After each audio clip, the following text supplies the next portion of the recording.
ভালো আছো? ভালো আছি, মন্দ আছি, খেয়েছি কি খাইনি, এসব আলাপচারিতা করার সময় নেই। আমার কাছে time is money and money is time. যে কাজের জন্য আমরা এসেছি সেটা নিয়েই কথা বলি। আপনার মেয়ে অথচ আমাকে ভালোবাসে, আমাকে বিয়েও করতে চায়। সোনার উপর আন্টি দিয়ে এঙ্গেজমেন্ট করবো আমি? লেই পায়ে 2 টাকার স্যান্ডেল, গায়ে কুচকানো শার্ট, তোর এই ভার্সিটিতে ঢুকার ভিসা কে দিল রে? তোরা এভাবে কেন বলতেছিস?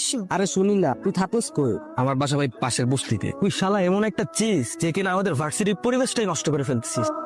এটা হচ্ছে প্রাইভেট ইউনিভার্সিটি, এখানে স্মার্ট আর রিচ কিডরা পড়তে আসে। আর তোর মতো আবুল ইউনিভার্সিটিতে চান্স কেমনে পাইলি?